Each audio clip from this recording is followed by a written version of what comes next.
What's going on? What's going on? Happy Thursday, everybody. Happy Thursday. You know what day it is? Brother Empowerment Day. If this is your first time watching, this is an opportunity for our brothers to be encouraged, to esteem. We helping brothers to break through without breaking. And the whole point of this is we want to make sure that we're having healthy conversations. This is not one of those bashing shows where you talk down on one another. No, we uplift each other and have healthy conversations, engaging in different ways. And hopefully somebody will walk away saying, hey, I didn't consider that. But before we get into all of that, how was your week, bro? Oh, man, this week has been kind of like the weather around here. It's been just up and down, and sometimes okay, sometimes not, sometimes a little gloomy. But really, the theme of this week for me, like some other weeks in the past couple months since all this COVID stuff happened, has been just really just groundbreaking, emotional, and necessary conversations. So I had a couple of those this week, but also really just been kind of chill too, man. Got a couple workouts in this week, really just been chilling. So it's been all right, up and down, but mostly all right. Got some shirts in that you given to me personally. We got one of the ones I got is like this one right here. So so I got one like that. So I'm happy about that. So the week has been it's been a net positive, overall positive. How about yourself, bro? Man, this week been trash. Yeah. I just want to throw this whole week in the trash except for one day. One day was pretty dope. One day was pretty dope. So on Monday, my youngest one had a birthday. Yeah. It's Lanala's birthday. Come in, Lanala, so the people can tell you happy birthday. Come on, hurry up, girl. We got only an hour. Tell the people hello. This is Miss Advocate herself. And she had a birthday. She 9, y'all. Happy birthday. What you got for your phone that you've been using? Messenger. And what else? How you been talking to people? Messages. And what else? Text messages. How you been calling people? How you calling for right, your new phone. They don't know you got a new phone. She 9 and got a new phone and been texting people talking about I'm 9 now. Okay, go on. Love you. And then next Monday, the oldest one got a birthday. Come on. Look at this one. Hi. Hello. Tell her happy pre-birthday. This is Leilani. Pre-birthday niece. She gonna be 11. She already got a phone. She been having it for 2 years. She talking about she want a gift card. She want gift cards, like a $200. She want laptop, computers, and all of that, y'all. She want all of Starbucks. We had to tell her we ain't doing Starbucks right now. But still, she talking about she wanted Starbucks and everything. But yeah. So yeah, this is our expensive one. So tell everybody bye. Peace. So yeah, but other than that, man, this has been like Monday was great, but everything else has kind of been like trash. Yeah, it's been all trash. I actually been looking forward to today. Yeah, because I knew that we was gonna have Brian back. Yeah, brother minister. What's happening? Peace and grace. Again. What they want to know. Oh, this is the time, like, cause some people ain't never seen you before. You better go in and tell them / rapper.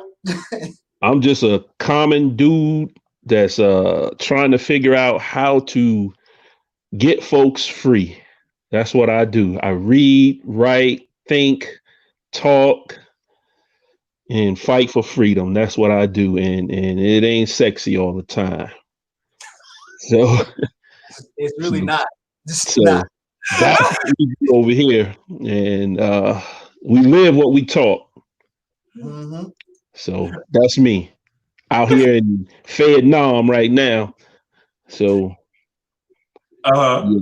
And I thought the day was Monday, this how dreadful this week has been. My mother called me and I asked her what she was doing, and she told me something she was doing. And I know she does that on like Thursday and Friday. And I was like, why are you doing that today? Today is Monday.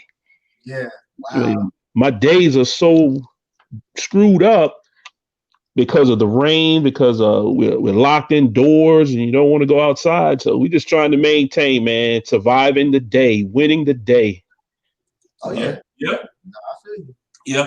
So we definitely gonna get this started. We got a lot of people that's already saying, hey, so I'm gonna show the comments while you go ahead and shout everybody out that you see that's on there. All right, so we got Nichelle. Hey, Shell. We got Kim Rolls. We got Chandra. Of course, we got Tara. Hey, sis. We got Mama Garnett is on. We got Tashia is on. We got my cousin Patrick is on. What's going on? What's up? We got Chanel. Let's see. We got her. Deshaun is on. What's up, Deshaun? We got Brooke Harris. We got my old classmate Rodney Nutter is on. What's up, Rodney, man? And then we got Keon is on. What's up, bro? You got Tashia. I did say her. Oh, you said I said everybody. All the names started sounding like. I said everybody. Keon is on, aka Rep Master Ragnar. Tried to kill me at the home gym yesterday. Yeah, man. I'm sorry, Keon. The way these people have me, I ain't signed her to be an activist. And I'm an activist. You know what though? I will say this, and this is totally off the record. I found myself today in reflect mode. Well, I spent a lot of time in reflect mode. Mm-hmm. But today when I was reflecting, one of the things that came to my mind is like, I have a lot of respect for any of the civil rights leaders. Like, I used to talk junk about some of them, but anyone who has did anything that has contributed to our efforts, that's noble, man. Yeah. It's like, because I used to say some stuff about certain people, like, man, if I was in that position, I'd do this or I'd do that. Man, now I'm in that position. It's like hard. Yeah. And it's like, everybody is contributing something. So whether you agree with what they're contributing, they're something to the effort. And sometimes they fight in something that you don't even know about. Yeah. Right. And so it's like when Tara was talking about just working your realm of influence. A lot of people can only work in their realm of influence. And just because it may not be good enough for some, it still contributed to the collaborative effort. And I think that a lot of people, the collective effort, I think a lot of people forget that part. Like, it don't take just one. Yeah. It take a lot of ones that make oneness to make that huge impact. And people just like miss that thing, man. Yeah. And it humbled me real quick because a brother tired. Yeah. I don't even know if I sleep right now. I'm just like tired. Like all the time, man. Yeah, no, I goodness gracious. No, Keon, man, it's not everybody's birthday. Well, it's the kids' birthdays. One just came up, and then one is next week. So, but yeah, you missed the girls. Yeah, with their bad attitudes. It's bad. It's horrible. So that goes right into our first discussion question: is Black men talking with other Black men about what Black women have and are enduring. Whew. Brian, you go with that one. What's your thoughts? Man, your mama on here, so I don't want to cuss. Please don't cuss. Yeah. Oh, man. Hey, Sherry. Hey, Sherry. Woo-wee.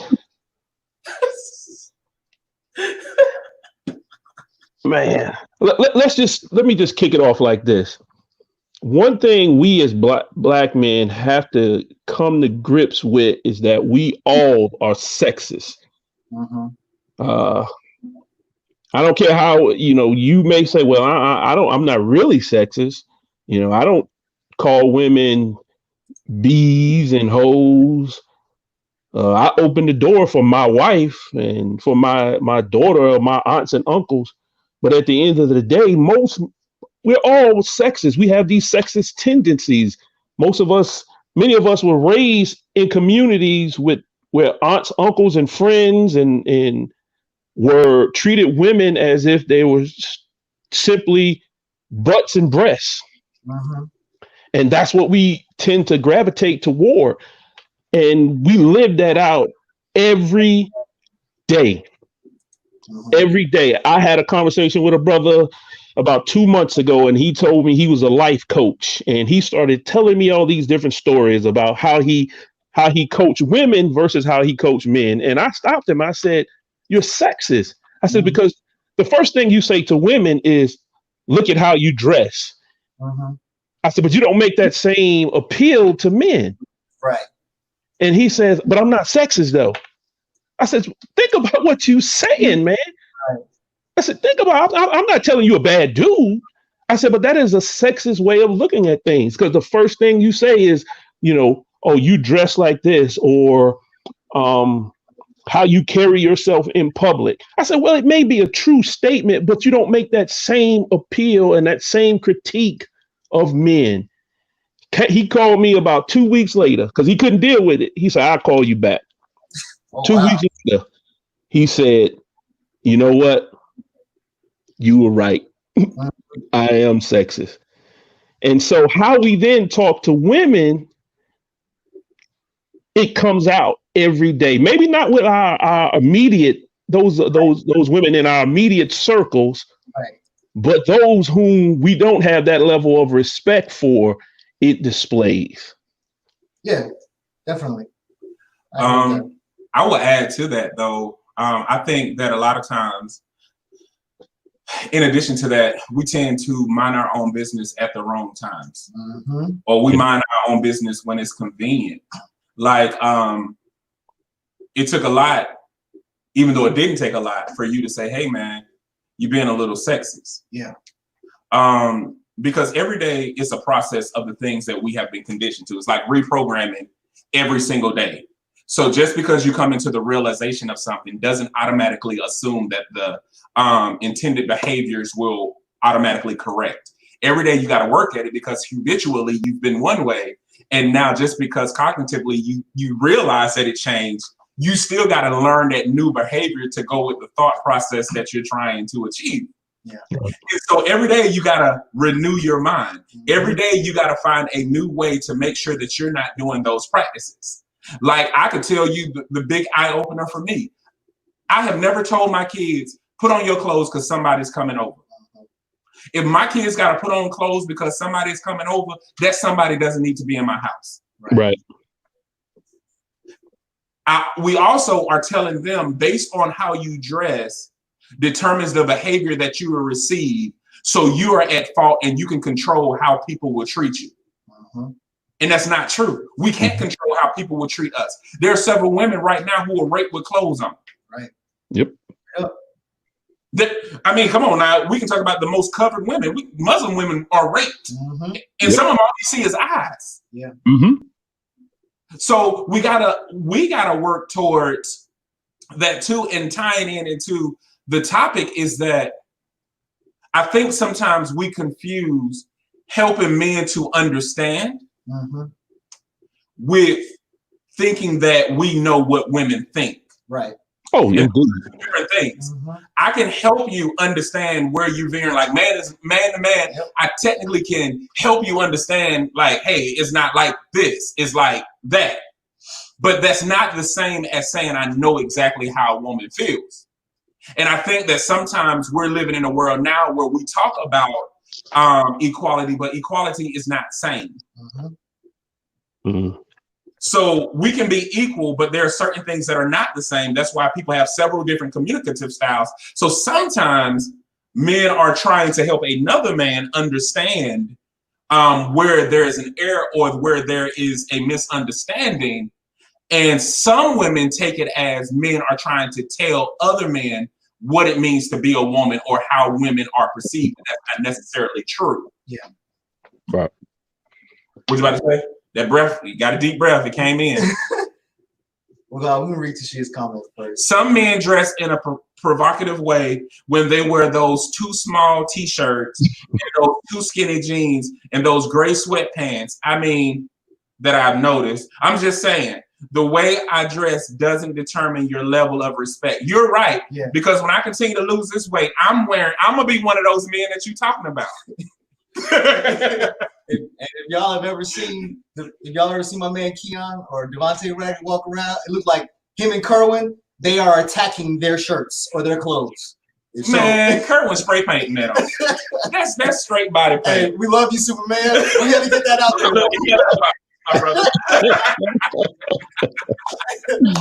But no, for sure. So when it comes to black men talking to other black men about what black women are enduring or what they have endured, like that is one of the things that is the cornerstone of, or just women, just period. That is one of the cornerstones of brother empowerment, is us holding other brothers accountable for their actions, their thoughts, their words, but also letting other brothers know when they are, like you said, Brian, being sexist, or where they are going in, where they are veering wrong or veering in hostile territory when it comes to the things that they might think or say to women.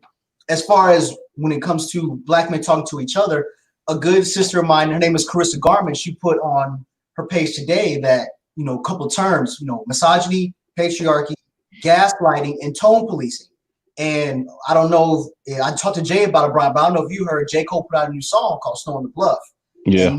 And they were talking the whole thing with that the sister named No Name that he was addressing and the lyrics in the song. And so there have been back and forth about that online. And what I will say is that, brothers, Black women have told us time and time again how they feel in a variety of ways, and they have explained to us, they have still explained to us now, even though really they shouldn't have to, nor do they need to, but they explain to us all the time. And so way too often, like we had said before, when we first started Brother Empowerment, there are certain times, way too often in my opinion, where brothers take accountability or someone tell them how they feel as an attack on them because of their personally invested in the language or the experience. Black women they tell us all the time about how they feel and even why. They explain it. And I have seen, even just today and yesterday, I have seen so many sisters, some of my timeline and some that I don't know at all, explain how they feel and what they've been through and why they feel that way and why certain things are rooted in, you know, misogyny or rooted in or are gaslighting and things like that. So I will say that really as Black men, it is our duty not only to listen, but really just to take our emotions out of it and just listen to what these women are saying. Just listen. That's really the first thing that in my opinion, that we should do is listen and comprehend and understand. Stop taking things as an attack on you and listen first. Because if you're open to listening and comprehending, that to me is the first step on the pathway to getting understanding and then to healing. But you gotta listen and not only listen so you can talk. There's a big difference between the two. So yeah. Yeah, I mean, I actually agree with a lot of that. And I guess because how I'm looking at a lot of things too, we also got to make sure that we don't get comfortable in our defense. I'm seeing a lot of things that are happening right now. And I guess because I've been sucked into this activist realm, there are, like, for instance, there are some white allies who are attempting to do good. And some of us are shutting them down because they make a mistake. But no one is exercising that grace of, like, at least they're trying. Then on the same side, I see some men who are really just legitimately trying. But because we do have some who have been conditionally mistreated, and rightfully so, by a lot of men, like, you know, that's why they're upset, because they've been mistreated, not rightfully so that you've been mistreated, but rightfully so that you're angered, have taken a defense of that, a stance that they're always having to defend themselves. And then sometimes too, they're missing that mark. They're missing an opportunity for a brother to ally, and also an opportunity to talk to a brother. Because here's the thing, everybody's tired. At this point, everybody's tired. There's certain things that we don't understand. Probably will never understand what a woman goes through, just like there are certain things a woman will never understand. And so we got to get out of this. They're not comparable. My struggle is not comparable to Brian's struggle. I'm not going to sit up here and get into a pissing match about, oh, I suffered more than you. Because we're missing the point. I don't want to suffer, period. And so what we have to do is make sure that it really isn't somebody that is really trying to hurt you, but it is somebody who is really trying to help another person from causing further damage. Sometimes we do a little too much, and sometimes we jump too quick, and sometimes pride won't allow us to say, you know what, my bad, because I see what you're trying to do. So we got to make sure it's not the same thing, and we're not responding the same way to everything. Because there's some people who say they're about change and they're about empowerment, but they only comment when there's some mess going on. When there's some drama going on, then you got a lot to say. But when somebody is asking for help or asking for clarity, I'm not talking about that no more. Oh, but when you're tired, but when some drama going on, you want to co-sign that. You, my sister and my brother, if the only time that you comment is when drama is around, you, my friend, are part of the problem. If people are asking to learn and you don't want to help them, that's fine. But don't be part of the mess too, because now it's confusing those who are really trying to learn. Some of us are looking for drama because they have found a home there. Yes. And so we gotta realize that peace should be your refuge, not destruction. Yeah. And some of us be doing too much. So some of the things that are happening are not really what they are. It's just that some of us are just flat out tired. And so anything that it remotely resembles it, we already go into attack mode. And so we kind of need to recalibrate and look at things a little bit different and say, okay, am I attacking every guy that says something? Is it really that? Or am every guy that I'm around is attacking me? We got to really figure out what's going on here, because when you ask Jay his opinion, Jay is going to give an objective opinion. And I talk about misogyny just like I talk about misandry. So we got to make sure that some of those things are really what's happening versus our assumption because of our past, because it's easy to do. Let me say this. I'm real slow to speak about how women will respond or must respond, or because I don't know. I'm not a woman, and I refuse to try to speak for women. And I think Curran, right? Kerwin said earlier. I think the most Cornell. Oh, you told me. I'm Cordell. Cordell. I'm sorry. Cordell. I was looking for your name. It's not up there because I couldn't remember. But Cordell said it earlier. It comes to one of the most important things, and that is shut your mouth up and just listen. Because see, you can't really learn if you're doing all the talking. You're the teacher then in that particular instance. You're teaching, you're not listening. And so when it comes to an issue that's pertaining to women, men don't have the floor. We're not experts in that. Shut up. Exactly. And even when it comes to our white allies, look, I'll be honest with you. I'm coming at you if you say you're an ally and you're out here wilding out doing things that doesn't make sense, because you should have listened too. You should have jumped in and followed. Right now, I don't get into the things that are happening in the street and say I'm leading. No, I follow, because it's people who do that or who are doing that, brothers and sisters, and I don't need to say I'm leading. I get in and follow. And so sometimes we just need to sit back and say, look, what do you need me to do? And take some orders. And that's in our conversations. I mean, when this thing jumped off, this pandemic jumped off, you know, I'm a veteran, and I remember for a week straight, I walked right past my wife, came to my office. I leave the bedroom, come to my office, wouldn't say nothing. A week straight. I didn't talk to her. And she pulled my coattails like, what's going on?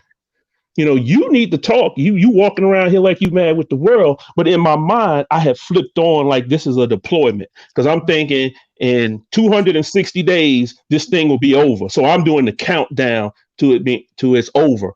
And she had to come in and pull my coattail. Now, I couldn't say anything. I had to sit here and take what she was saying. But if I want to, you know, jump bad and get all macho and say, look, I'm in charge. I'm 6'3", 280 pounds, woman. So what? You know, that is the time where I have to listen and let my wife say, hey, you're wrong. You need to do what I'm telling you to do. And guess what? She pulled my coattail and I did what she told me to do. Yeah, I definitely agree with you. And I think what we're talking about here too, because we're big on shutting up. I think that what's happening sometimes, me as a brother explaining something to you that another brother said, that may not necessarily be what you think it is. Right. So a lot of times it's just attack, and I'm talking about on both sides. It's just attack when sometimes we still need to make sure that if it's a new person that's trying, that's my point. If it's a person that's trying, you can potentially damage a person because you're fed up. I'm fed up. And a lot of times there is so much dismissiveness that happens when we're tired. Like I done heard some people that told me, you don't know about this because you ain't never been through this. Oh, okay. Well, I guess I don't know then. You know, but we have to make sure that we're matching energy with energy. And I think that sometimes a lot of us are just in attack mode and everybody is not trying to attack you because misogyny will only end when men end misogyny. Oh, that's real. That's real. Yeah. So a lot of men are stepping up saying, hey, sister, I hear you. And they're trying to address it. But I don't need you to speak for me. No, we're not trying to speak for you. We're trying to help this brother understand, just like you said, bro, you're sexist. That's ending misogyny. And a lot of people don't understand it. Just like the white people got to end racism. Right. They was fighting in Pittsburgh today. And I was so glad Karen wasn't even involved. They was fighting in Pittsburgh today. It was white against white. That's what needed to happen. Yep. End racism that way. Y'all end it. Y'all fight it. Y'all deal with it. Men have to end misogyny. And women can end the response to misogyny, which is misandry. So they don't have to be misandry occurred because of misogyny. So if we get rid of misogyny, we'll get rid of the response. And so everybody got to understand what's taking place at one time. And we're all fighting sometimes so much that we're hindering our own progress. Because now it just turns into oppression over oppression, fight over fight, struggle over struggle. And the truth of the matter is I'm tired of struggling. Yeah. I'm tired of struggling. We constantly struggling and we constantly want to prove why we should be angry and who's going through it worse. I'm not in a competition with struggling no more. Word. I'm trying to get out of this. However you help me, show me the dough. You show me the dough, I'm going through it. I'm just going to go through it. Got time for that. Shut up, Sherry.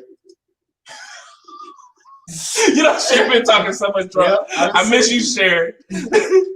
Usually when anger surfaces, listening stop. Fights on comprehension suffers. Sherry told me to shut up somewhere up there. Tashia was with you, Brian. She said, listen, black man, listen.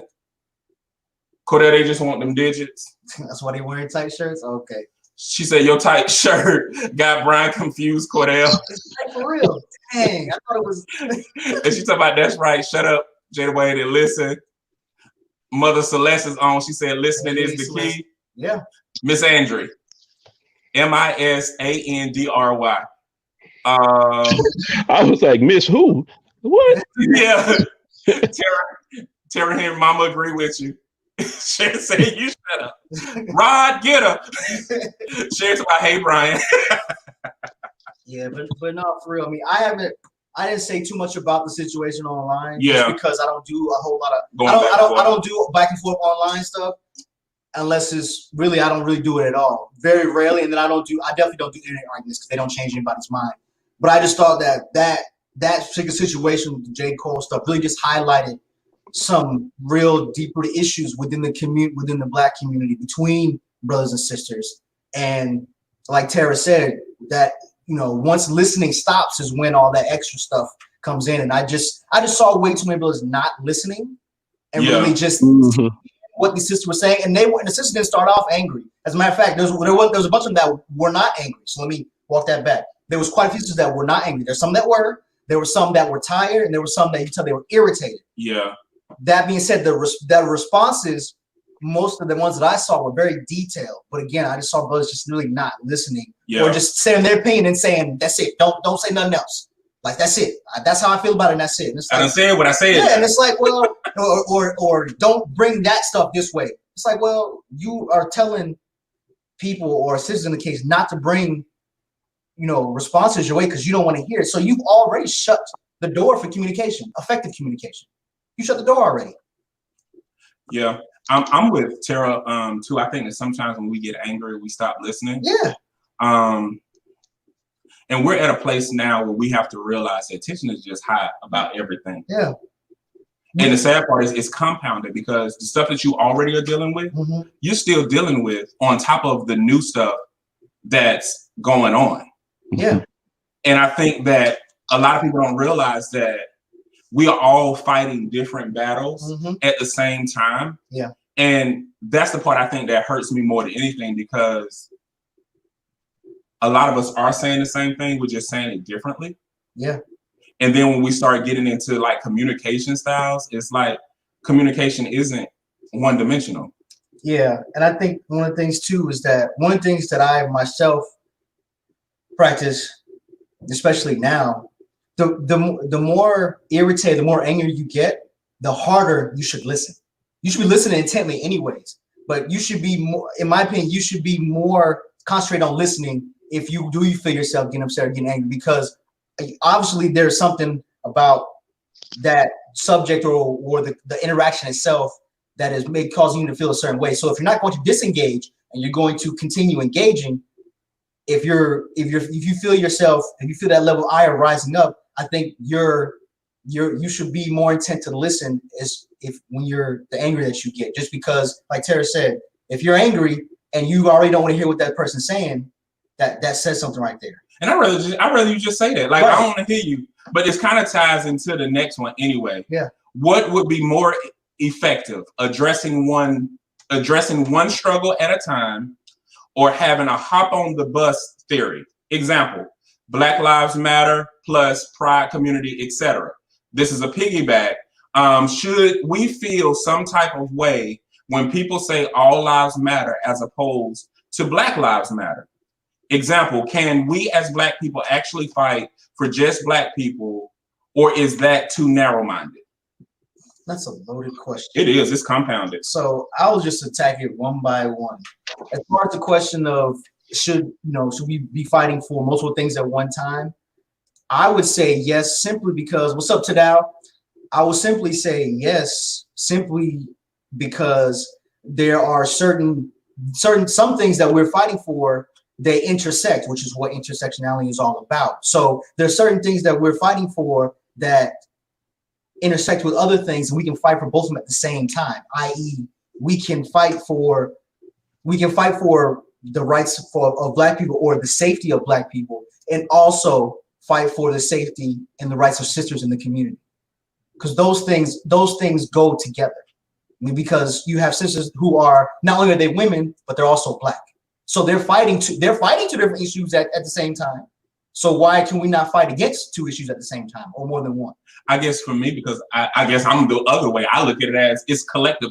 When I say all Black lives matter, when I say all Black lives matter, I'm saying all Black lives matter, not all matter. When I'm talking about Black lives matter, all Black lives matter. Yeah. It doesn't matter what your orientation, it doesn't matter your sex, it doesn't matter your gender, it doesn't matter your identity. All I'm saying is, if you're Black, you matter. Yeah. I think what causes more confusion when we say Black lives matter and Black this and Black that, because now that intersection that we were trying to create, we have now just created different parallel lanes. Yep. They're never going to intersect. And so I'm really big on just Black lives, it all up in there together, but I don't care about the different orientations, identity, and all of that. That means nothing to me. What matters more to me is the value of your life. And I think that us segregating other things, it's not only confusing to somebody like me, because when I say Black Lives Matter, I don't care, and that includes Black cops too. Yeah, they life matter. Anybody who Black, you matter. That's what I'm sitting there saying, because it'll be foolish of me to think just because a cop is Black that his life isn't threatened just like mine. Yeah. When a lawyer had the cops called on him, it's been countless times where an off-duty cop Yep. has been a victim of discrimination or even brutality. Yeah. So all Black lives matter to me. Yeah. It's got to be all of us or none of us. So the whole, it can't be just Black heterosexual male, lives matter. It can't just be Black lives matter or black straight. Like, can't be none of that. It's all of us or none of us because we're all under attack. We're all under attack. And that's why I don't like stuff like orange is the new black or gay is the new black. Yeah. No. Don't compare nothing to this black unless you black. I don't like comparisons. I don't even play with. I don't care if it is a title. I don't care if it's a song. It's still sending a message. And people are trying to compare struggle to being black. If you're not black, you don't understand this thing. Right. Not at all. If you're not black, no. No. I had one of my colleagues in Chicago in the PhD program, gay brother, and we were talking one day, and I said, look, what is your struggle? You know, is it being black or is it being gay? And he said to me, he said, Brian, I'll tell you what, when people see me, they don't see me as gay, they see me as a black man. Right. He said that's all that matters. And in the LGBTQ community, QIA community, let's be clear, they're some of the most racist people in America. Right. Just because you gay don't mean you ain't racist. Just because you're a lesbian doesn't mean you're not racist. And so let's not push that to the side, because what we find right now is, and this goes back to the other question, it is black men that are beating up black trans women. Right. And don't have a problem with it. And the black church sits there and doesn't have a problem with it, because it's almost as if you'd rather see them dead than see them as black trans living in full joy. Right. So all black lives don't matter to them, to most of the black church. Because see, me personally, I'm for the safety of all black folk. Right. I don't care if you whatever. You know, now I may not agree with you as a cop, but I'm not going to do anything to put your life in jeopardy unless you put mine in jeopardy. Right.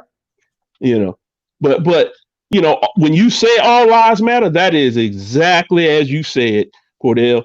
All black lives matter. And so when we trying to compartmentalize these things, it doesn't work. Right. It doesn't work, because let's be clear, the first things first for us, when we go outside, they don't want to know what area code or zip code you live in. First thing they look is at y'all three black niggas, and we trying to get y'all off the face of the earth. Right. Right.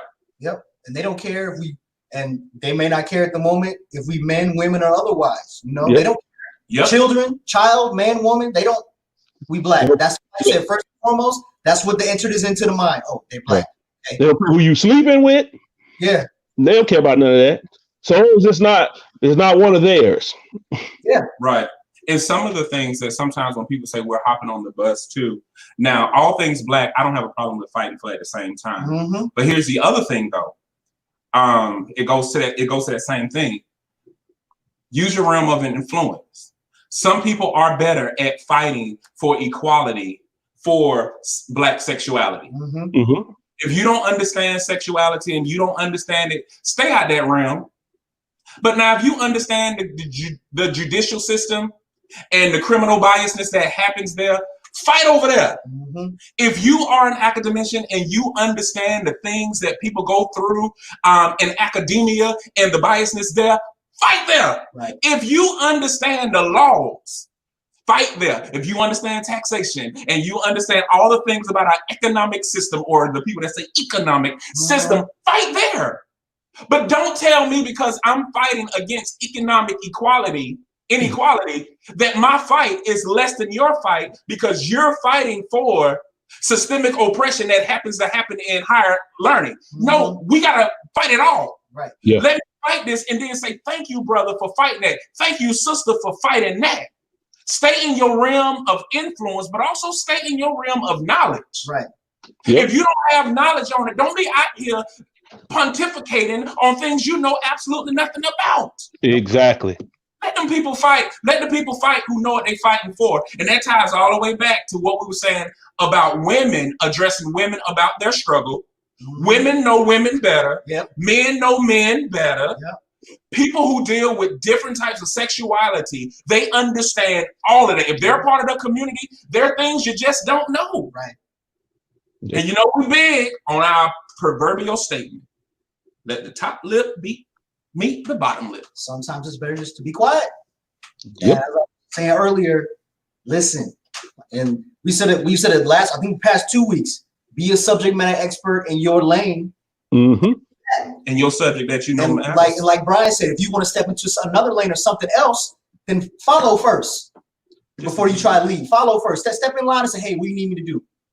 Follow first. Just leave them alone. Yeah. Bro said something. Ain't nothing like being black.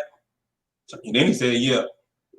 The funniest part to me is when some of these races don't acknowledge the fact that they are of color. It hurts them to be identified as black, brown, or colored, period. Well, because they want into the Ain't club. Nobody going to mess with Brian. Shoot, he's 6'3", 200 and some pounds. They would especially mess with him because he's considered scary. Yeah. Teach. Eric Garner wasn't no small dude. She thought, stay in your lane. Floyd wasn't either. Exactly. Nope. That's true, Tara, but yeah. Okay. Yeah. So we definitely got my pressure up a little bit. Yeah. Let's go on to another one. Three. This topic of black women not feeling valued or respected or appreciated by black men.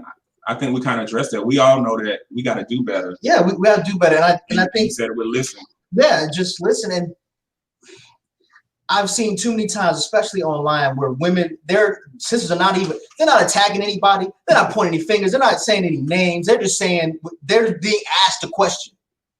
Do you feel respected, protected, and listened to, or anything else by black men? And sisters will simply say no.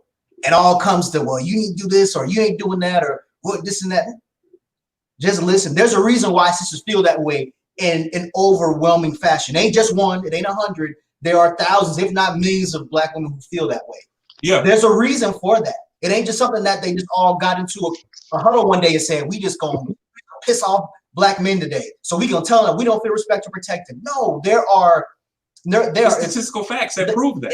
Bro, you just took the words I'm on. There's statistical evidence, there's history, there's anecdotal evidence, even though, you know, people say that anecdotal evidence ain't really what they want to hear, but there's that, and you can even see it online. The kind of trash that personal experience. Yeah, the kind of trash that black men will spew at black women is atrocious out here. Some black men don't know how to talk to, much less women, but especially black women at all. And it's, you know, it's enough to make you, at least me, want to fight. It's like, man, just calm down and just take a second and listen to what she's saying. Yeah. There's a reason she feels that way. She's not trying to piss you off personally. And if she is, that's a problem between you and her. But really, it's just, I can go on and on about that, man, but there's a reason why sisters feel that way. Straight up. Man, stop being so sensitive about it, too. Like, it is proven one of the most dangerous places for women, for one, but then black women, it goes higher. The United States is in the top 10 for all women. Yeah. But it goes higher for black women. Yeah. And this is across the globe now. In every country, black women are considered to be the most dangerous place. Yeah. Only in the little village that is all women is where women are most safe. Yeah. In Africa. That's in Africa, right? Yeah, she separated. Yeah. So a lot of times it's not that we gotta stop taking things personal. It's just like Brian said, black men are sexist. Was he talking about Jay sexist or Cordell sexist? No, but the collective we. Right.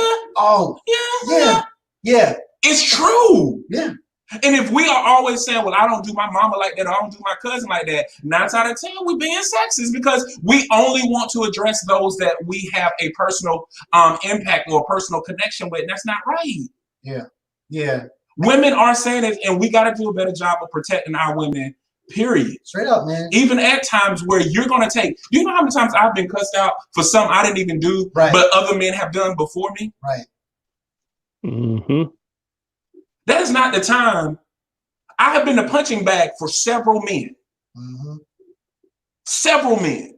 That it had nothing to do with me personally, but it had everything to do with me because of what I represent. Yeah. And it's okay.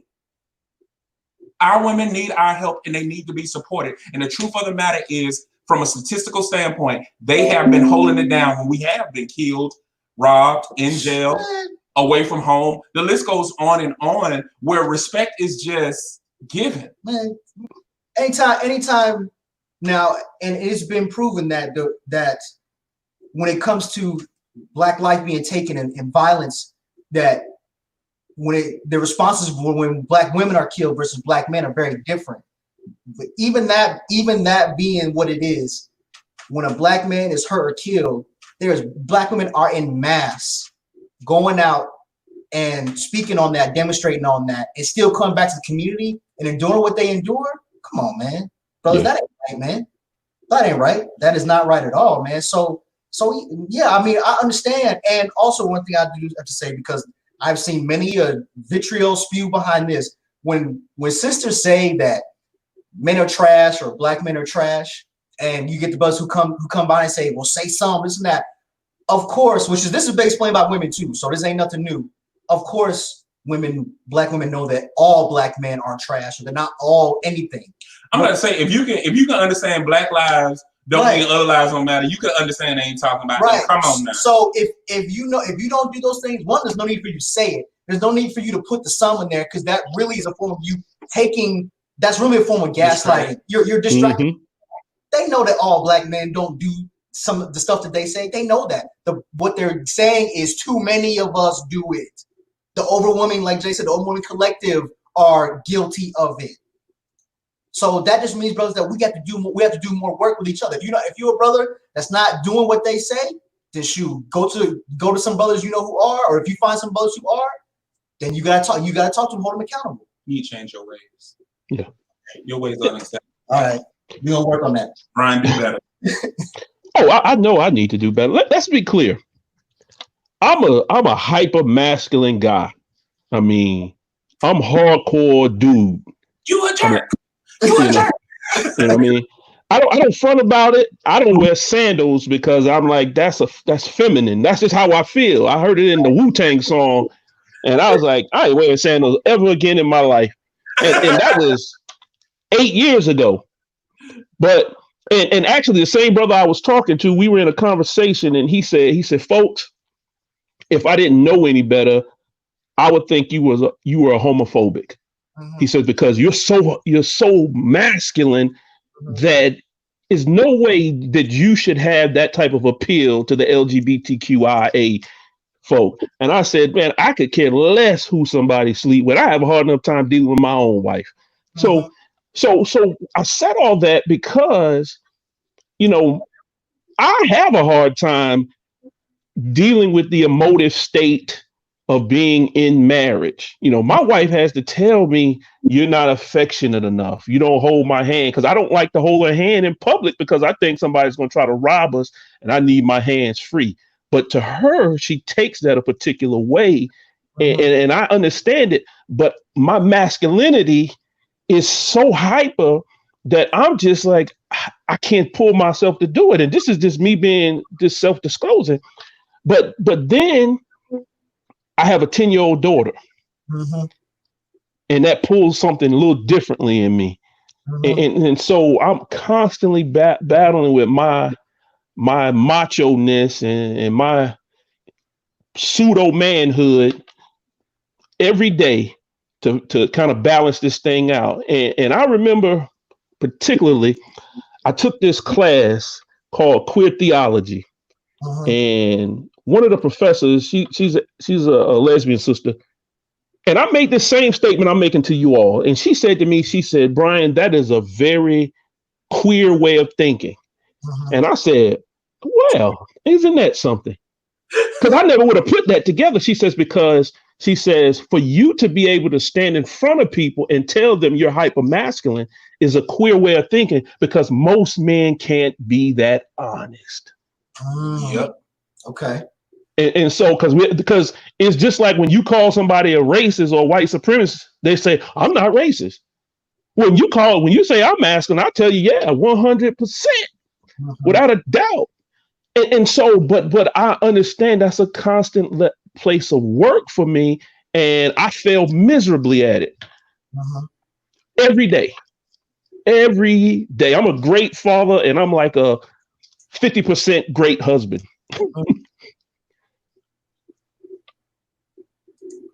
I just ended that abruptly. I know that wasn't what y'all was looking for. I was scared. I was like, yes, sir. Yes, sir. Nichelle said, and hold your brothers accountable. Nichelle, we all day, every day. That's right, Jay Dwayne. You need to show me some respect and quit telling me to shut up. Cherry, would you close your mouth? The disrespect more than anything. It's the disrespect. Yeah, Joy. We're dying for telling men no. Yeah. Yep.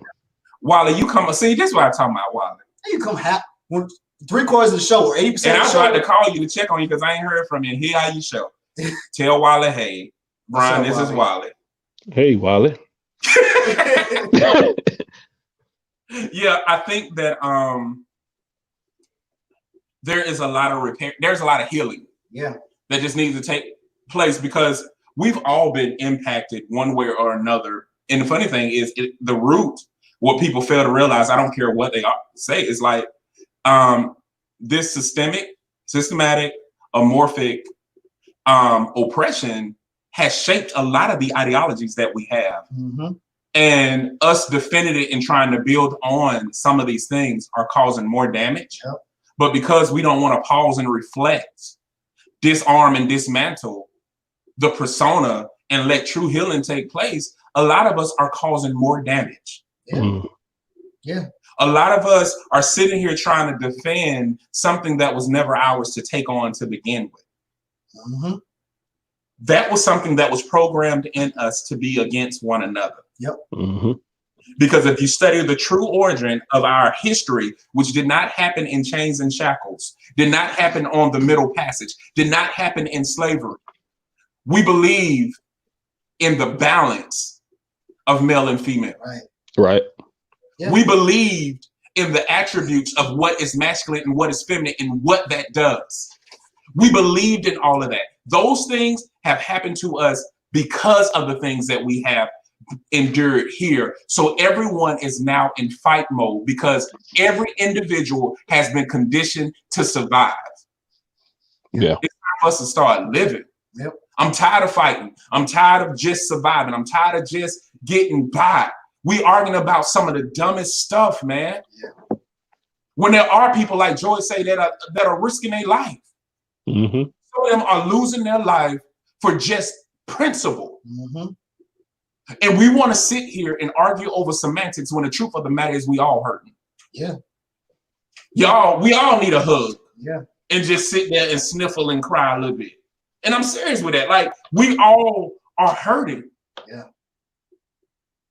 And that's an opportunity. Go ahead. I'm sorry. Yeah, no, bro. I cut you off, man. My bad.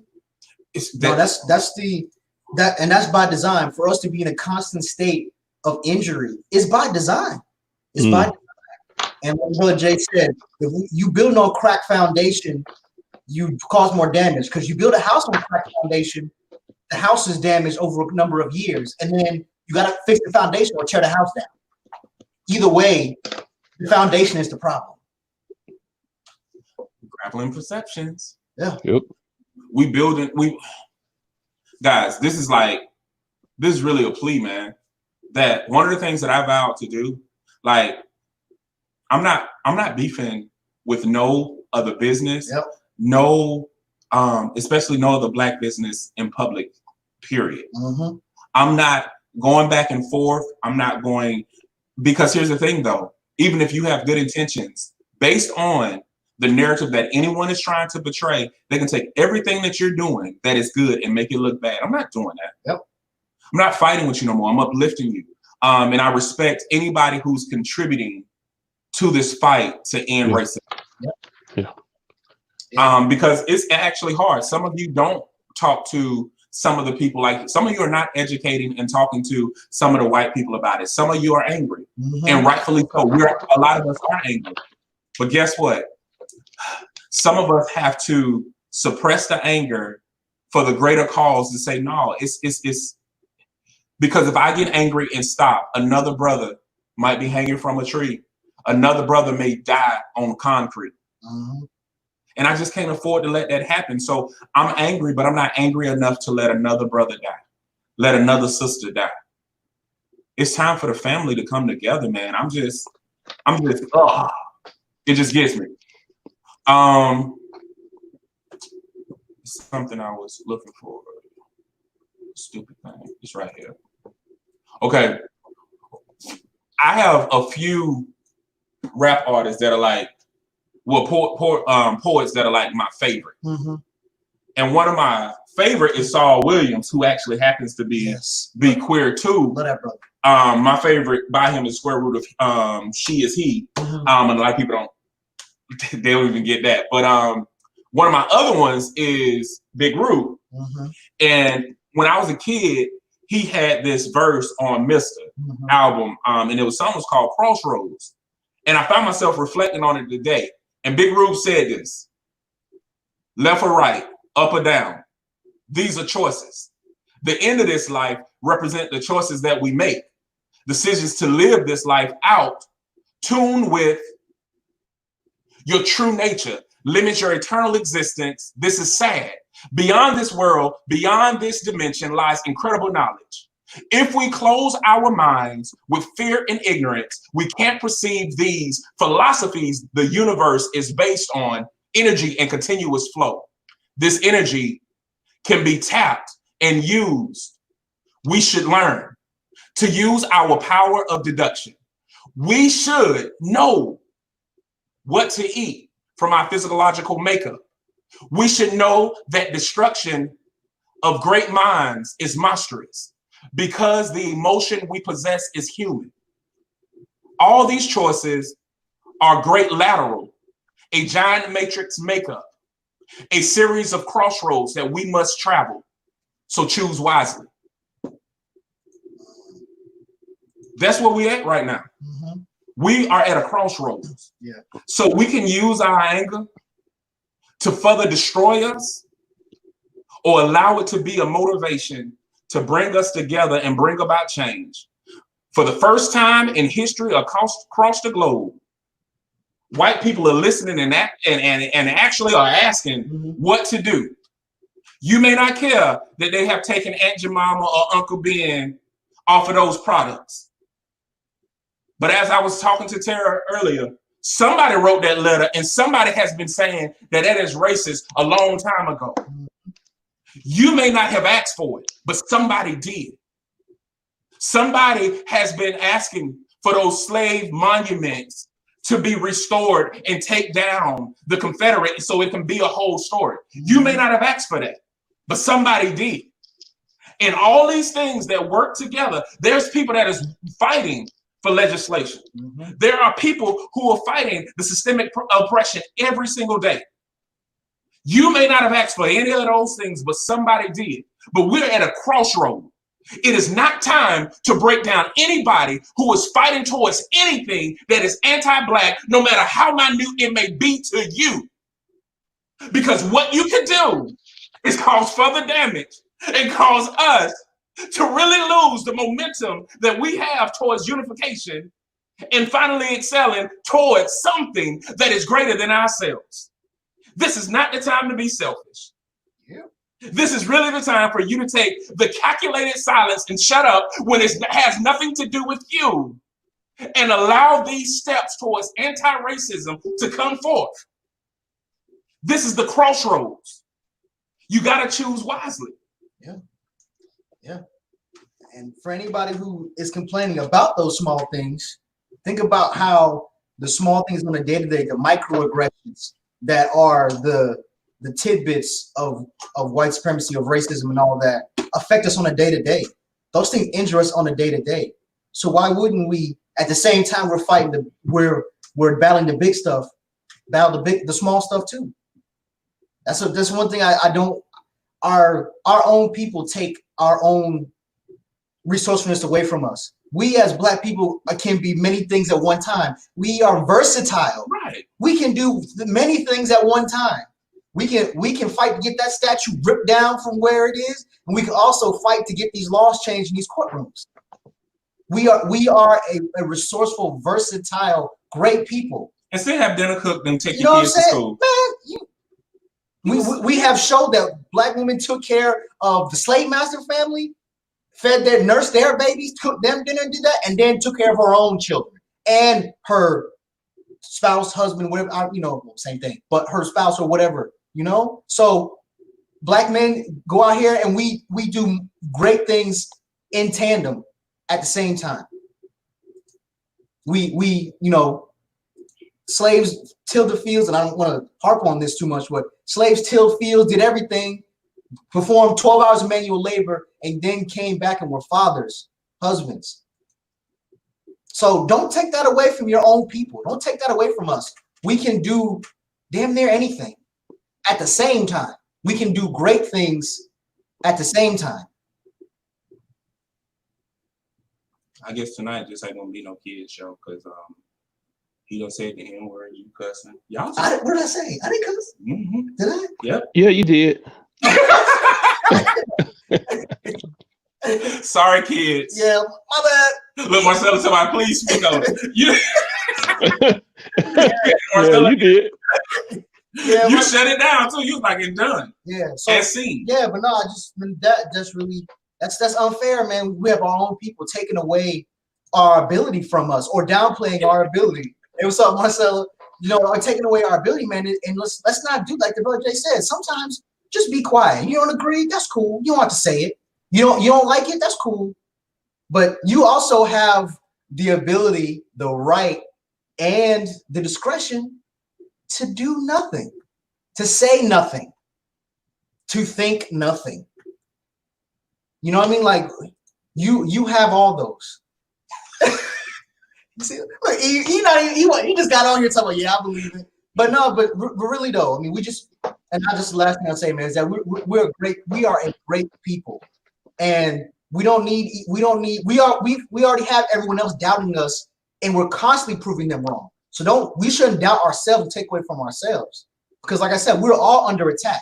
I don't need to fight the enemy and then come in and fight you or my neighbor. I don't need that. That's one reason that we are constantly injured now, because we're fighting wars on two fronts, and one of those wars is internal. Yep. In the community and then internally with ourselves. Yep. And that's why people always ask, like, well, what are y'all going to do to switch up for these times? No, we're going to stick to what we're doing. Yeah. We're going to continue to teach about love, and we're going to continue to teach about unity. We're going to continue to teach about kindness, because that's our lane. That's what we're doing. And the truth of the matter is, it's effective. Yeah. Folks knew me when I was in ministry. I have affected more lives through Love is a Parable than my 16 years in ministerial leadership. I've affected more lives through Love is a Parable, teaching about love, kindness, and unity than I did my 19 years in higher education. So if you just stick to your area, I promise you, things will just work out. Yes, there are going to be moments that you're going to be flat out frustrated, angry, wanting to throw in the towel.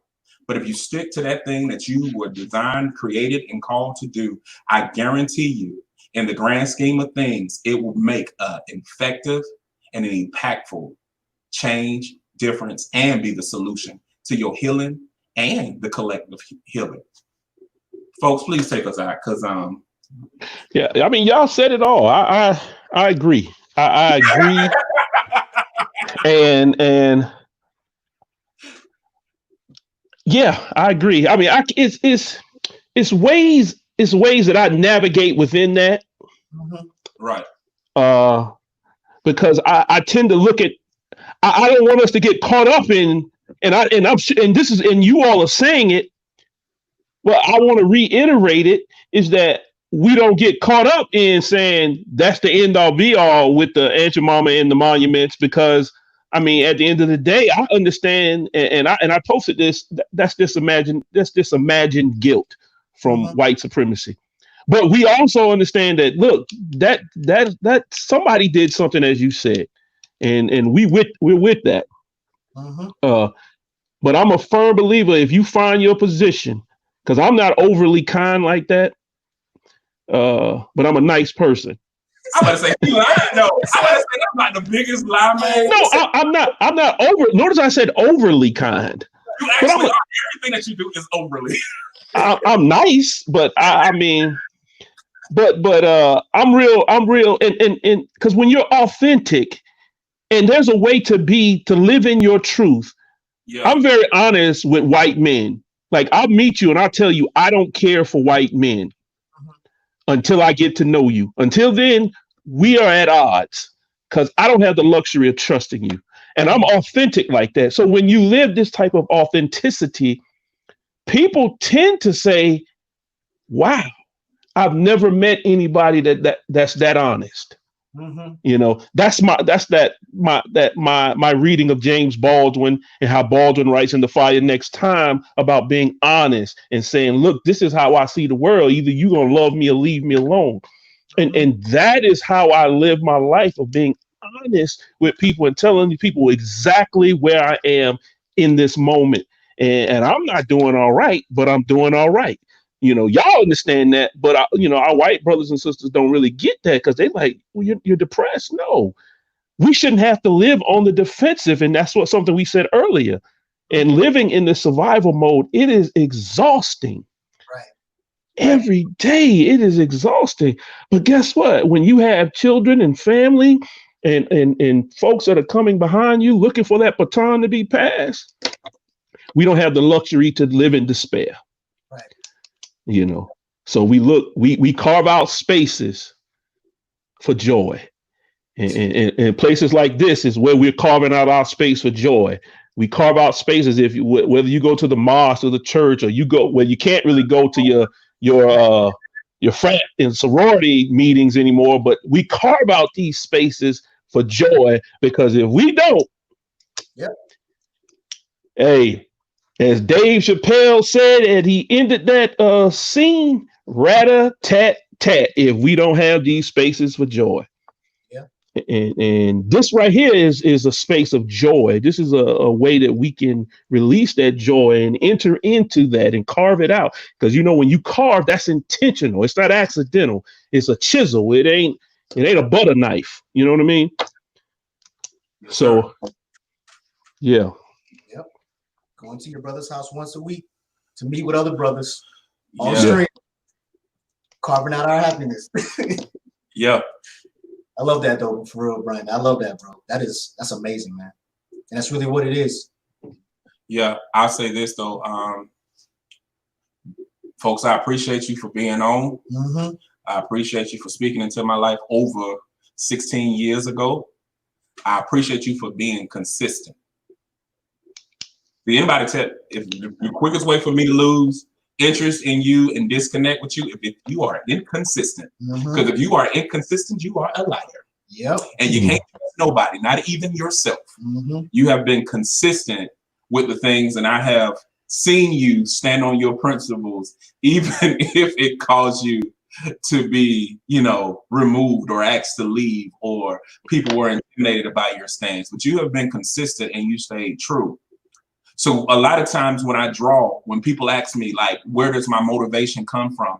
My motivation is not the same thing as my foundation. And that's what people confuse.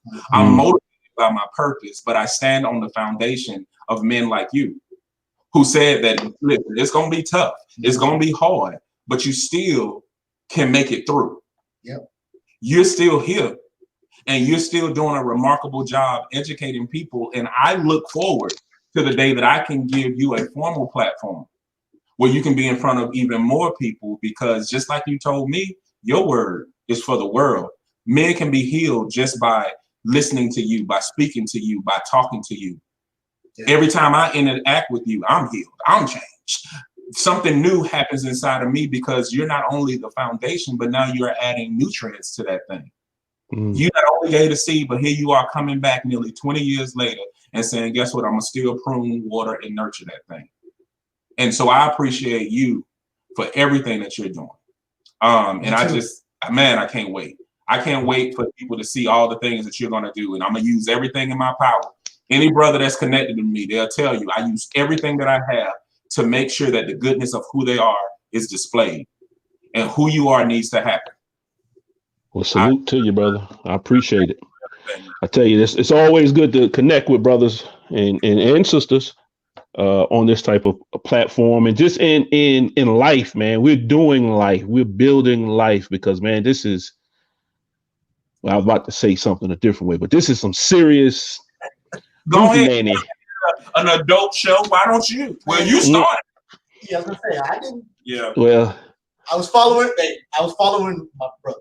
Yeah. Yeah, this is serious. I mean, and I appreciate it, man. Salute to y'all. Peace and grace to y'all. It is needed, man, that we connect and build with each other and grow and help others as we can, as often as we can, man. That is the African way, without a doubt. Yes. And my brother definitely give you a shout out, man. I would not have done this. You talking about issues. I ain't like no man, period. This brother helped me to deal with all of my insecurities, all of my frustrations, all of my angst, and we built something. We built brother empowerment together. This was nowhere in the vision of what Jay saw for his life. Nowhere near it. And I thank Cordell for being there. And man, he became the curriculum. I'm sitting there just writing and teaching it. He literally became the curriculum and the evidence of his life and how his light shines, like casting out darkness, healing people in so many different ways. We didn't have conversations we never thought we would have before. Yeah. So I thank you for being by my side through this, man. And I thank you for helping me build. Thank you for being there when we got our first 1,000 in the banks. Yeah.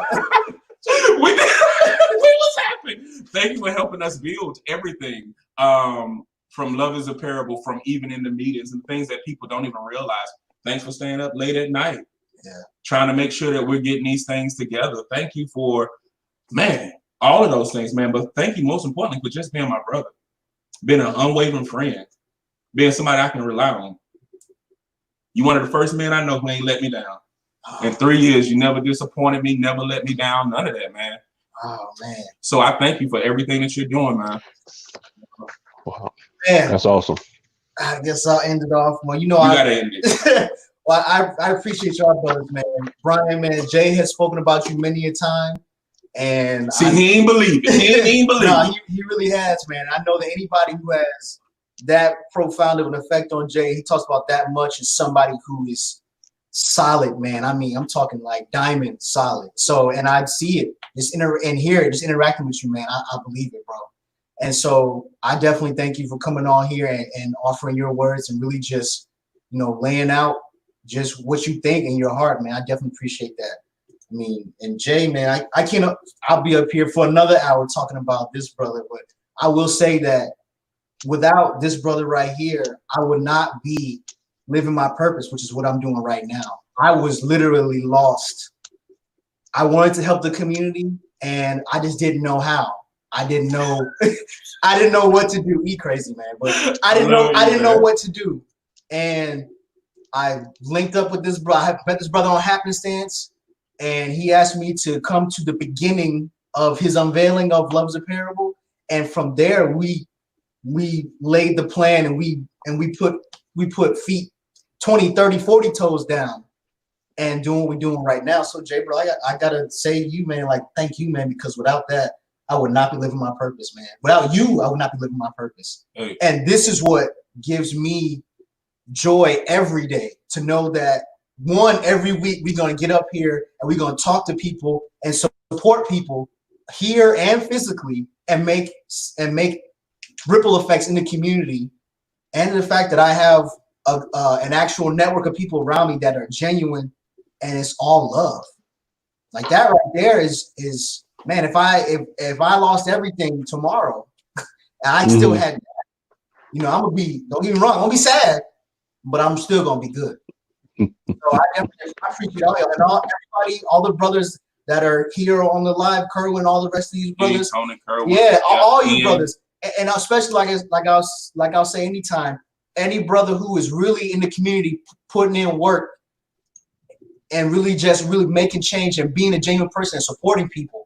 That I love you too, and thank you for being a positive brother. But man, definitely not, man. Like, I can't say enough, man. Like shoot, Jay, bro, I thank you, man, for being you, man, because Man, I'm so sorry. We're so sorry. I hope no kids are listening right now. But really, I thank you, brother, just because without you, we wouldn't be doing this, and I wouldn't be who I am today. Not yesterday, not tomorrow, but today. I'm not the person that I am if we're not connected. Oh, so yeah. So we're gonna go ahead and end. Yeah. So we already done went 14 minutes over. We thank y'all for staying with us. And we don't even feel bad. Yeah, I don't. I actually felt like this was needed. Yeah. Brian just having this conversation with us as brothers. I really needed that. Because this week was like a hellacious week for me. And it felt good to let that go. People that are watching, we need your help. How do we need your help? It's too much darkness that's out there. This is something that is light, and we gotta help other people to get to light, because a lot of people are tired of being in darkness, and we need to shine that light. And the only way we can do it is because everybody is connected to somebody. Yeah. We got several different courses. Yes. We got other things that we're planning for the future that is going to bring about true change, not only just here, but change in communities and all. We're partnering, we're doing a lot of great things, and we're going to need you. Yeah. So we need you to reach out to that brother and tell that brother that there are brothers that love him. Don't do it. Whatever he's thinking about doing negative to himself, or if he feel like there's no way out, there's brothers that love him. There's brothers that's there. And for all of you who are watching, if you feel like there's nobody else in this world that love you, there are 3 people that do, and they're present. And I guarantee you, if you go to loveisaparables.com, you'll find even more, because there's several of us who are joining together just to let you know that we love you and we will get through it. Yep. You guys have a wonderful night, and we'll see you next week. See y'all next week. Oh, happy Father's Day to all you daddies. I almost forgot it. Yeah. Happy Father's Day, y'all. Love y'all. See y'all later. Peace.